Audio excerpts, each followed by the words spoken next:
Bonsoir à vous, bienvenue dans Terre d'innovation, votre magazine dédié au digital et à l'innovation. Ce soir, on va prendre le temps de comprendre un sujet essentiel pour notre territoire, la transformation numérique du tourisme en Martinique. Le tourisme, c'est plusieurs milliers d'emplois directs et indirects et une contribution estimée à près de 8% du PIB. Mais le tourisme a profondément changé aujourd'hui. Plus de 70% des voyageurs préparent leur séjour depuis leur smartphone. Des plateformes comme Booking, Airbnb, TripAdvisor représentent 30, 40, des fois 60% des réservations. Et puis, un simple avis d'un client peut faire baisser la fréquentation d'un établissement. Alors, qu'est-ce que ça signifie pour la Martinique? Où en est notre territoire par rapport à ces défis? Quelles sont les ambitions? Pour répondre à ces questions, j'ai le plaisir d'accueillir deux acteurs clés du secteur. Bruno Brival, bonsoir, Bonsoir. directeur général du Comité martiniquais du tourisme. Et puis Sébastien Gins, bonsoir, Bonsoir. directeur hôtelier et président du cluster Zilia. Comment le tourisme, ou plutôt comment le digital transforme le tourisme en Martinique? Terre d'innovation, c'est parti.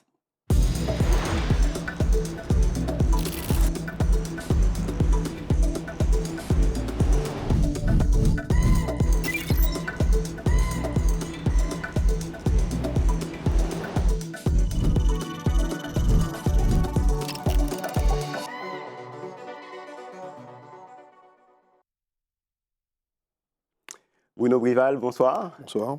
Alors, est-ce que vous pouvez vous présenter, puis présenter aussi votre mission au sein du Comité martiniquais du tourisme? Alors, Bruno Brival, donc directeur général du Comité martiniquais du tourisme. C'est une institution qui dépend bien sûr de la collectivité territoriale de Martinique et qui a pour objet justement d'accompagner le développement de l'ensemble de la filière touristique comment dirais-je, sur le territoire et bien sûr hors du territoire. Donc on fait la promotion de la Martinique dans différents territoires qu'on appelle les territoires émetteurs, donc la France hexagonale, le Canada, États-Unis, etc., l'Europe.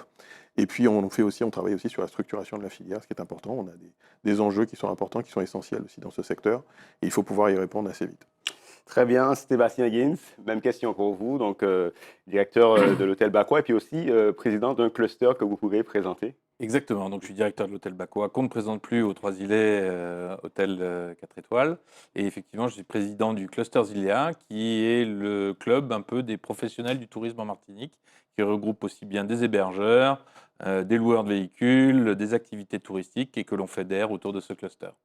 Alors Bruno, aujourd'hui on parle de transformation digitale du tourisme. Alors peut-être une question qui n'est pas facile, mais que ce serait quoi pour vous cette définition de cette transformation? C'est vrai que ce n'est pas une question facile, puisque pour le coup, dans la transformation digitale, on a plusieurs étapes. On a des étapes déjà simples de la transformation du numérique en fait, au niveau d'Internet, au niveau des acteurs qui eux-mêmes ont revu un petit peu leur processus avec des outils, comment dirais-je, un peu classiques, des logiciels. Et puis maintenant, on est passé carrément à l'étape supérieure avec l'intelligence artificielle. Tout cela fait qu'aujourd'hui, on a un panel d'acteurs qui sont sur l'ensemble, on va dire, de cette plage de transformation. Et l'objet est véritablement que finalement, tout le monde arrive à trouver son compte. C'est pas simple, parce que le fait de faire cette transformation digitale, c'est essentiel, ne serait-ce que pour la clientèle, pour que derrière l'expérience soit meilleure, soit optimale. Mais il est important aussi que les acteurs y trouvent leur compte.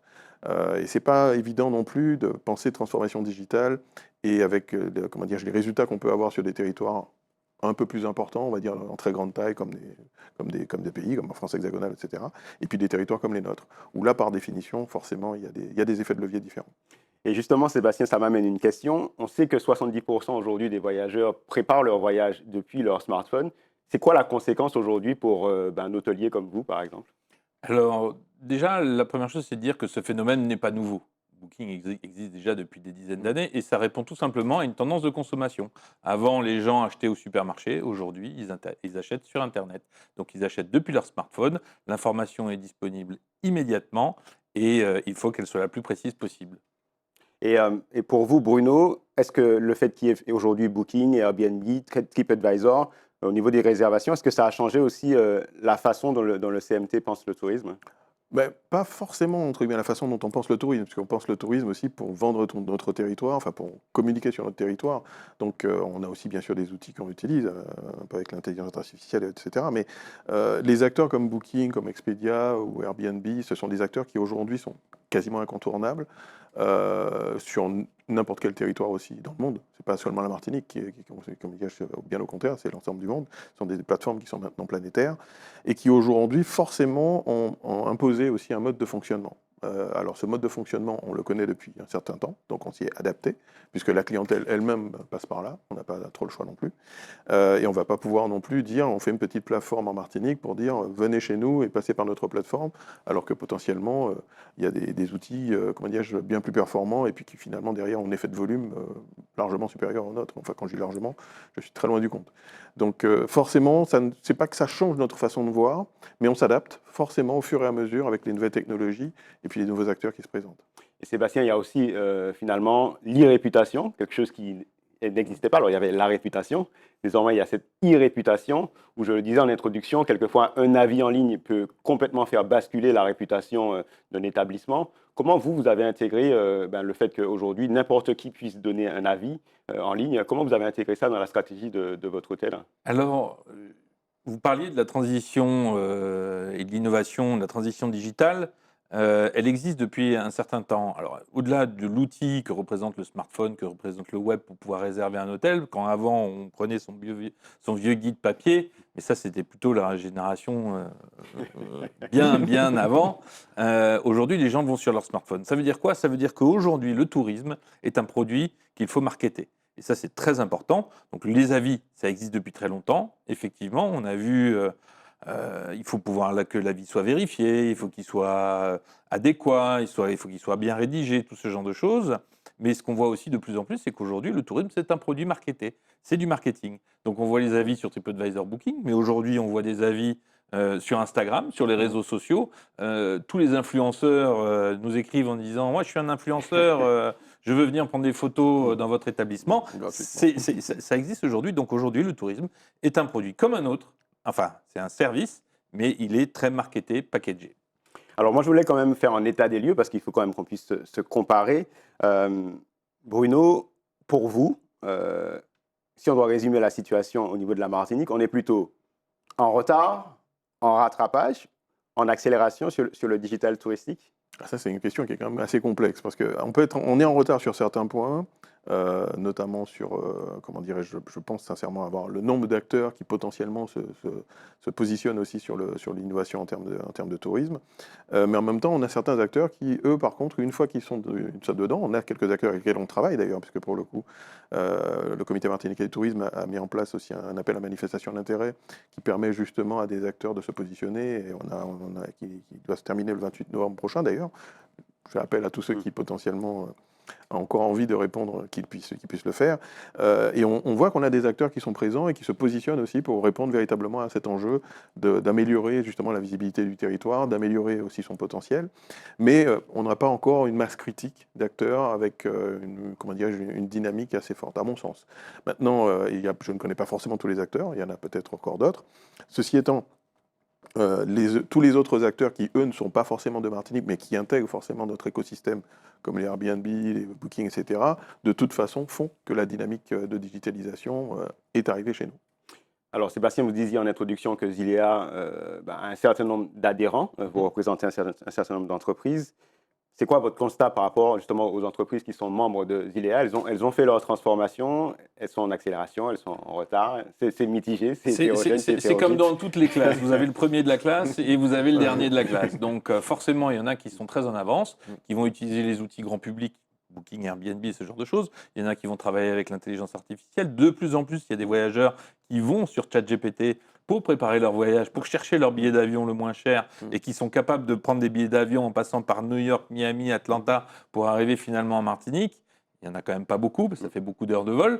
Mais en fait, il y a toute une économie qui se diversifie. Et le gros avantage du numérique, moi je le vois, alors les gros acteurs travaillent avec le digital, il n'y a pas photo, ils sont obligés, ils le font, c'est le marché. Par contre, aujourd'hui, ça permet aussi à des petits acteurs de se faire entendre, de se faire connaître. Vous avez un club de plongée, une sortie en quad, ou tout simplement vouloir faire découvrir la cuisine culinaire martiniquaise, l'art culinaire martiniquais chez vous à la maison, vous pouvez le faire grâce au digital. Et ça, en un clic de souris, j'allais dire en un claquement de doigts. Ouais, c'est vrai C'est que parce que je suis de l'ancienne école. Très bien. Alors, Bruno, il y a le site vitrine du CMT, Oui, qui est martinique.org. martinique.org.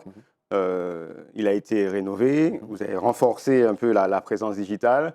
C'était quoi l'ambition derrière cette rénovation et c'est quoi les résultats que vous attendez? Alors l'ambition, elle est claire, elle est de toute façon justement répondre aussi aux attentes de la clientèle qui par définition, elle aussi, a envie d'avoir l'information le plus vite possible, parce qu'on est vraiment dans l'accélération, le digital accélère aussi la relation client, et cette relation client, elle doit être optimisée justement. Donc c'est le premier objet justement de ce hub qu'on appelle le martinique.org. On a arrêté le modèle juste avant la marketplace. Puisqu'on s'est clairement dit, Alors, Marketplace, si vous pouvez alors c'est préciser. une place de marché, on va dire globale, sur laquelle en fait on peut commercialiser l'ensemble de l'offre touristique du territoire. On s'est dit que si on le faisait nous, Martinique, enfin comment dirais-je, le CMT, Oui, on commençait à devenir entre guillemets trop incontournable par rapport aux autres acteurs, parce qu'on est sur un territoire trop petit. Et que par définition, en fait, on détruisait de la valeur. Donc, le fait comment dirais-je, de ne pas passer par là est un choix assumé. Par contre, le fait d'être une vitrine est aussi un choix assumé et d'avoir justement l'ensemble des acteurs qui sont présents. Donc, aujourd'hui, cet outil, ce hub nous permet aussi, avec l'intelligence artificielle, d'avoir comment dirais-je, des visiteurs qui peuvent eux-mêmes créer, en fait, faire leur parcours. Et donc, à partir de là, bien sûr, définir des personas qu'au fur et à mesure, nous intègrons en termes de data et qui nous donne aussi beaucoup d'informations sur justement qui vient, qui découvre le territoire, qui consomme quoi, etc. Mais on est encore en développement. L'ambition à terme. Ah ben, l'ambition à terme, c'est qu'on puisse justement, et ça c'est vraiment le Saint Graal dans le secteur du tourisme, c'est savoir qui consomme quoi. C'est le vrai sujet. On sait qui consomme parce qu'on a aujourd'hui des enquêtes que l'on fait à l'aéroport, au port, en fait à l'ensemble des portes du territoire, mais on est loin du compte, entre guillemets, de savoir réellement ce qu'ils consomment. Pourquoi? Parce que malheureusement, on n'est pas, entre guillemets, interconnecté. Parce que le fait de pouvoir justement interconnecter l'ensemble des acteurs du tourisme sur peut-être quelques plateformes, mais pour que cette donnée soit partagée, permettrait justement de mieux connaître le touriste en question et savoir comment justement répondre à ses besoins. Mais là, derrière, il y a beaucoup de, comment dirais-je, de réglementation à suivre, et puis des choix aussi entre différents acteurs qui, par définition, peuvent être aussi concurrents. Alors, Sébastien, une question peut-être pas facile pour vous. Le digital, ça a été aussi l'opportunité, l'essor des meublés touristiques. On décompte entre 4 000 et 8 000 meublés touristiques en Martinique. Quel est l'impact sur justement la compétitivité hôtelière? Je pense très honnêtement qu'il ne faut pas opposer ces deux types d'hébergement. Ce sont deux produits qui sont différents. La location touristique, c'est plutôt ce qu'on appelait avant peut-être le logement chez l'habitant ou ce genre de choses. Et on n'attend pas le même produit d'un hôtel. Un hôtel, il a une réception hôtel 24 heures sur 24. Il a des services, il donne des serviettes, il donne du savon. Il va être capable de vous organiser des choses. Donc vous avez un vrai service complémentaire. Vous ne verrez jamais ou très rarement un homme d'affaires qui vient là pour 2 jours, aller faire ses courses pour pouvoir remplir son frigo dans son meublé touristique, ça ne marche pas. Donc ce sont deux clientèles, deux choses bien différentes. Et les hôteliers sont des professionnels, en général, ont suivi des études pour pouvoir le faire. Les meublés de tourisme se professionnalisent, mais ce n'est pas toujours le cas. Donc il s'agit d'avoir une offre qui soit de plus en plus,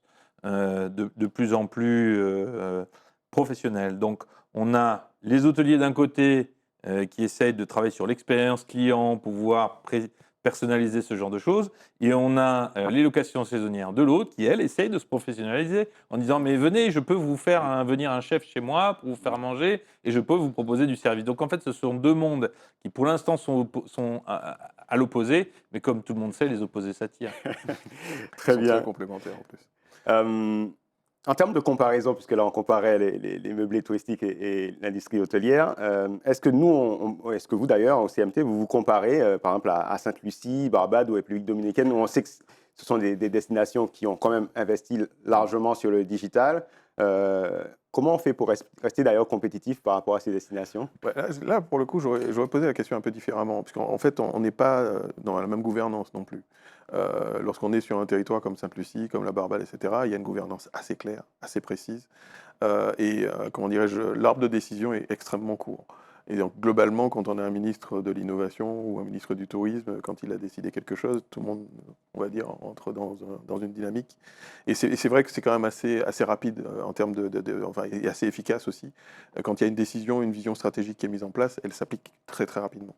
C'est un petit peu différent un peu à notre niveau. On a beaucoup d'acteurs qui potentiellement ont envie aussi d'être présents et de se positionner peu ou prou à tel niveau, etc., comment dirais-je, de l'arbre de la décision. Mais il n'empêche que je pense qu'aujourd'hui, on a quand même pas mal d'atouts. On a aussi l'avantage d'avoir un territoire national qui apporte aussi en termes de recherche et développement et de potentialités comment dirais-je, assez intéressantes, notamment comment dirais-je, dans le digital avec des acteurs qui font, comment dirais-je, qui accompagnent des startups à très très haut niveau et qui peuvent permettre aussi finalement de lever aussi pas mal de fonds. C'est quand même, à mon avis, alors on n'est pas comment dirais-je, au même niveau, mais on va dire que quelque part, on a un potentiel pas neutre. Autre question, alors vous allez me dire si ça a du sens ou pas. On sait que le coût du transport pèse énormément dans la décision, dans la fréquentation. Est-ce que le digital peut aider à atténuer ou compenser ce frein, selon vous? On parlait tout à l'heure, je veux dire, pour le coup, il y en a quelques-uns qui vont, entre guillemets, la dimension du temps n'est pas importante pour elles, et à partir de là, vont se dire, bon, je peux faire 24 heures de vol pour arriver en Martinique, c'est un choix. Hein. Donc, ce que vous dites, ça sera pas le ce que vous mien. disiez, c'est qu'aujourd'hui, avec le digital, on peut trouver finalement des connexions. Très clairement, et c'est là qui est où on va extrêmement pouvoir intéressant. On a des arriver outils, moins on a cher. des outils Ouais. extrêmement pertinents qui Ouais. permettent finalement, au scanner, etc., d'arriver très très vite, comment dire, genre en quelques clics à des chiffres tout à fait raisonnables, hein, je veux dire, à 300, 400 euros pour arriver sur le territoire. Mais là, il faut vraiment avoir du temps pour finalement derrière arriver à destination. Non, la question comment dirais-je, du coût du coût de transport est très fortement liée en fait finalement à l'outil de transport, enfin à la compagnie aérienne, Mhm. et à une réalité aussi qui est plus économique et même géopolitique. Et là, pour le coup, je pense que le digital a assez peu d'impact, de levier là-dessus. Très bien. Alors, je voulais qu'on parle des défis. On a vu qu'il y a plusieurs types de structures, mais il y a notamment les petites structures. Pour vous, Bruno, est-ce que ces petites structures manquent encore de formation sur le numérique? Et est-ce que le CMT a un rôle à jouer dans cela? Alors, je ne vais pas prendre la question comme ça. Ok. Je ne pense pas qu'elle manque de formation, mais lorsqu'on a fait le premier appel à candidature, enfin appel à manifestation d'intérêt, qui était en 2024 sur l'innovation dans le tourisme, on a eu plusieurs acteurs qui sont positionnés, mais qui ont voulu faire, voilà, pas forcément rester dans le secteur touristique, mais se dire, bah, tiens, je vais te faire le nouveau Facebook ou le nouveau ceci, le nouveau cela. Et on a très très vite, comment dirais-je, serré la chose en leur disant, mais non, mais attendez. Notre sujet, c'est de répondre au tourisme. C'est-à-dire que concrètement, regardez les enjeux. On a 5, 6, 7 enjeux qui sont essentiels. Répondez à ces enjeux. N'allez pas vous perdre, en fait, ou à faire autre chose, auquel cas là, ça n'a pas de sens, entre guillemets, à notre niveau, mais répondez vraiment aux enjeux. On a un enjeu qui est relativement important. Je prends l'exemple des musées, je prends l'exemple de lieux de visite qu'il faut aujourd'hui redynamiser. Et qu'il faut pouvoir justement. Et le numérique a véritablement sa place, l'intelligence artificielle aussi. On a des acteurs qui font des choses extraordinaires là-dessus, qui ont des projets qui vont sortir d'ici peu, très très pertinents. Et tout ça, ce sont des enjeux auxquels normalement, en fait, nous en tout cas, on se positionne, sur lesquels on se positionne, et on oriente aussi finalement le développement dans ce sens. On va très clairement dire qu'on accompagne des acteurs, mais pour autant que justement ils répondent à nos problèmes. Pas s'ils ont décidé de faire quelque chose qui leur plaît, certes, mais qui finalement derrière n'a pas forcément d'impact sur le secteur touristique. Donc ça, je pense que c'est très important à notre niveau. On reste vraiment sur, et tous les appels à manifestation d'intérêt qu'on fera au fur et à mesure, et spécifiquement dans l'innovation, on restera justement sur ces enjeux. Et il est vraiment essentiel qu'on en fasse ça, parce que sinon c'est en fait la déperdition d'énergie, et on a des acteurs qui, même s'ils sont bien formés, finalement ne vont pas répondre à nos attentes. Sébastien, dans l'hôtellerie, on sait que les équipes sont sous pression, alors pour aussi la qualité de service. Aujourd'hui, est-ce que vous voyez, que ce soit dans des logiciels, dans des méthodes, comment le digital permet à vos équipes d'être plus performantes ou finalement d'apporter plus de qualité de service aux clients quand ils sont là, peut-être même en amont?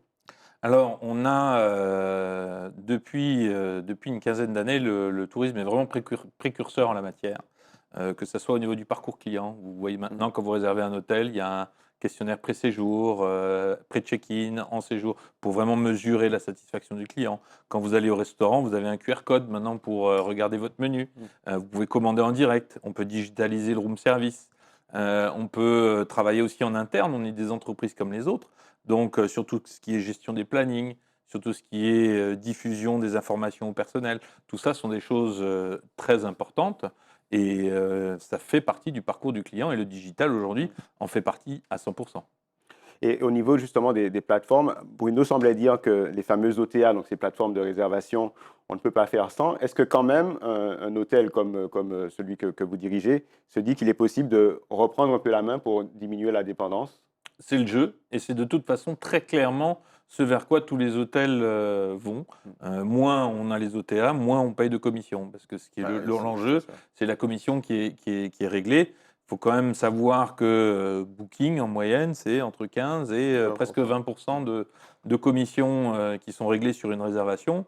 Il n'y a pas une industrie que je connaisse qui mette 15% de son chiffre d'affaires dans le digital. C'est quand même énorme. 15 points sur un chiffre d'affaires, c'est presque, ça nous enlève, c'est plus que notre marge presque. Donc à un moment donné, le challenge évidemment, c'est d'avoir des clients, c'est de pouvoir récupérer de la donnée, pouvoir communiquer avec eux en leur disant revenez nous voir, pouvoir faire des propositions quand vous réservez, on vous met une petite bouteille de champagne dans la chambre, un accueil romantique, un taxi, proposer des services complémentaires. Donc ce sont bien évidemment, le digital, c'est pour nous la possibilité de mieux connaître la vie du client et lui proposer des services qui soient adaptés à son profil.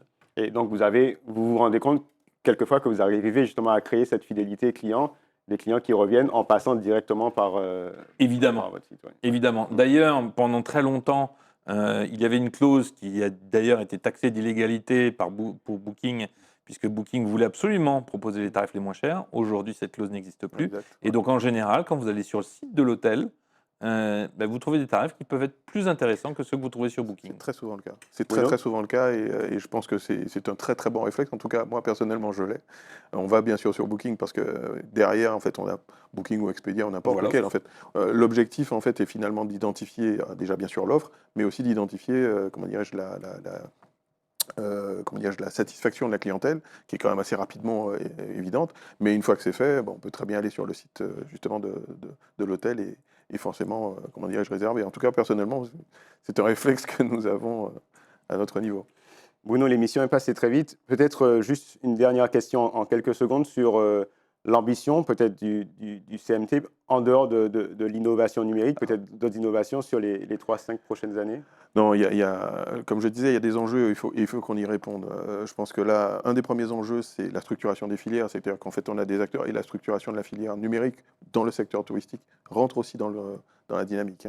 Mais on a des acteurs avec lesquels on travaille et avec lesquels on va travailler bientôt, très prochainement, sur l'agritourisme, sur la conciergerie, et notamment aussi conciergerie qui sera au fur et à mesure aussi vecteur de développement de services par le numérique. Donc ça, c'est important parce que ce sont des acteurs qui interviennent dans l'écosystème et avec lesquels on ne pourra pas faire sans atteindre un niveau de qualité qui est essentiel. Ça, c'est un premier point en termes de structuration de Très filière. rapidement pour Il y a conclure. un deuxième point, c'est le durable. Le tourisme doit nécessairement être durable. Demain, on se doit d'être dans cette dynamique parce que c'est clair qu'au fur et à mesure, ça va impacter notre développement.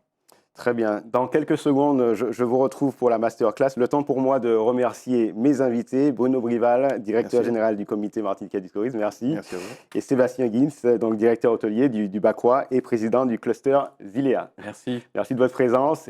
Place à la masterclass.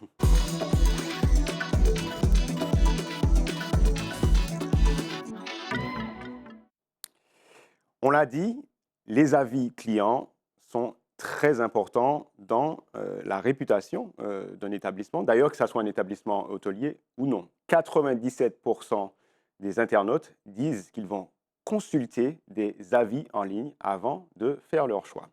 Il y a donc une application que vous devez tous connaître si vous avez une activité, une entreprise, qu'elle soit touristique ou pas. C'est ce qu'on appelle Google Business Profile, qu'on appelait avant Google My Business.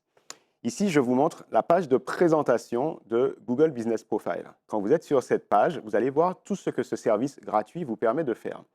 Pour trouver ce service, vous allez simplement taper dans Google Business Profile ou Google My Business français et vous allez pouvoir cliquer sur le premier lien qui est fiche d'établissement Google.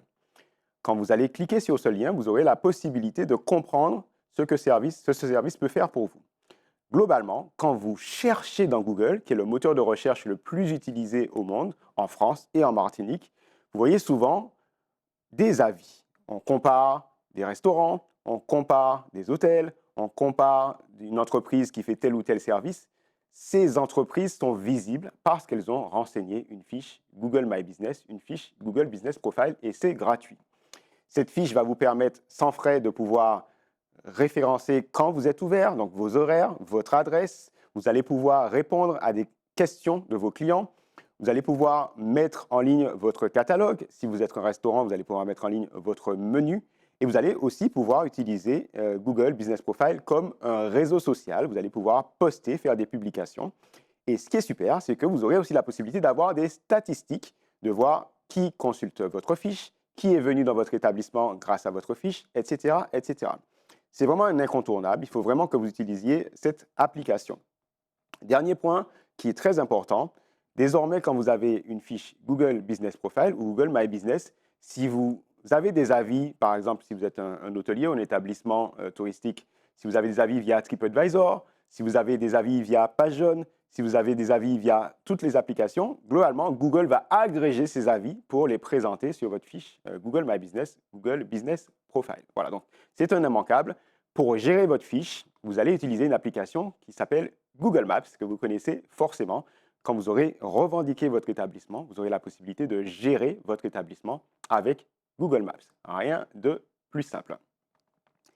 Terre d'innovation, c'est fini pour ce soir. Merci à David Torres et merci à Johan Constant pour la réalisation. Merci à vous pour votre fidélité. Je vous donne rendez-vous lundi prochain à 20h10 ou à 23h30. D'ici là, restez connectés sur les réseaux sociaux de Zitata. Et quant à moi, je vous dis à la semaine prochaine. Bye bye.